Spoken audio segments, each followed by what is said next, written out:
We live in a world that never stops talking. Every moment of every day, noise, notifications, opinions, arguments, news, music, podcasts, people telling you what to think, what to feel, what to want, what to fear.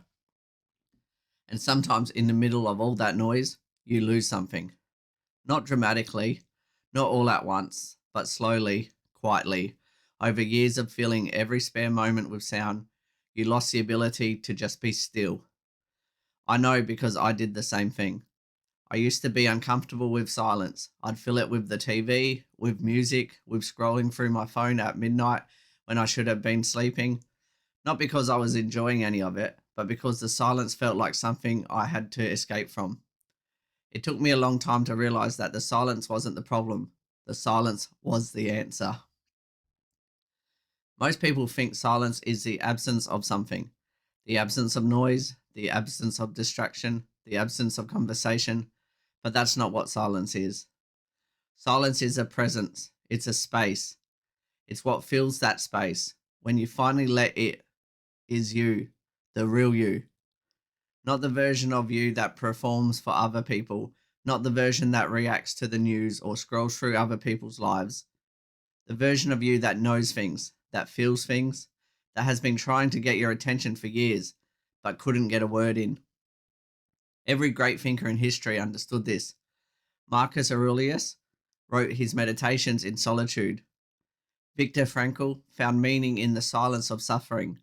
The Stoic built their entire philosophy around the idea what happens inside you matters infinitely more than what happens around you. And what happens inside you, you can only hear in the quiet. The noise of the world is not neutral, it is designed, deliberate,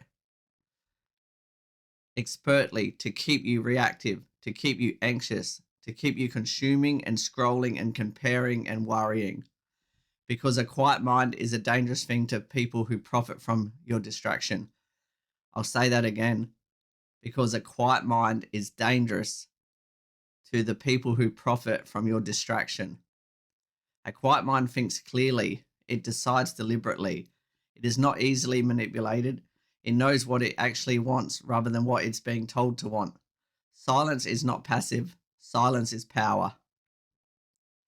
Here's the uncomfortable truth about why most people avoid silence. It's not boredom they're afraid of, it's themselves. When you sit in silence, really sit in it, without a phone, without a screen, without something playing in the background, your own thoughts show up. And for a lot of people, those thoughts are not comfortable. The regrets surface, the doubts, the things left unsaid, the path not taken, the relationships that broke, the version of yourself you promised you'd become and never quite did.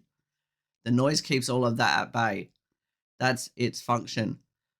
That's why we reach for it automatically, not because we're weak, but because the human mind is extraordinarily good at protecting itself from pain. I've sat with thoughts in silence I'd been running from for years, not because I was ready to, but because at certain points there was nothing left to distract me and they just arrived. And here's what I found. They weren't as dangerous as I thought. The regrets, sitting with them, didn't destroy me, it clarified me. The doubts, facing them didn't paralyze me, it sharpened me. The grief, the anger, because the things we run from grow in the dark. They expand in the noise. They feed on avoidance. But in the silence, they can finally be seen. And the things that can be seen clearly can be dealt with. I want to talk about something that doesn't get said enough. There is a kind of man who doesn't say much. He's not loud in a room. He doesn't need to be. He doesn't fill silence with words just to be heard. He doesn't argue for the sake of it. He doesn't perform confidence. He just has it quietly without announcement. And when he does speak, people listen. Not because he's louder than everyone else, but because he says something. It means something. Because you can tell it came from somewhere real, from thought, from stillness, from a place that has been diluted by constant noise. That man didn't become that way by accident. He became that way by choosing silence over noise often enough that it changed him. In a world that mistakes loudness for strength, The quiet man is misunderstood. He's seen as reserved, distant, sometimes even arrogant. But watch him under pressure. Watch him when things fall apart.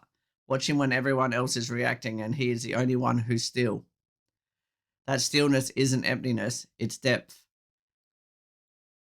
It happens when a man has spent enough time alone with his thoughts that he is no longer afraid with them.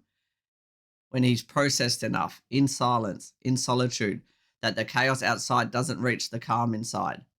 That's not a personality type, that's a practice, and it's available to every one of us. So, what does that actually look like in practice? It doesn't require a meditation retreat, it doesn't require hours a day, it requires intention and the willingness to be uncomfortable for long enough that the discomfort passes. Start with 10 minutes. Tomorrow morning, before the phone, before the news, before the noise of the day begins, sit somewhere quiet for 10 minutes and do nothing. No podcasts, no music, no scrolling, just sit. You'll want to reach for your phone within the first 2 minutes. Don't. Let whatever comes up, come up. Don't judge it. Don't try to solve it. Just let it be there. You're not trying to empty your mind. That's a myth. The mind doesn't empty, it processes. And when you give it silence instead of more input, it starts to do the work it's been putting off. The second thing, start protecting your silence deliberately.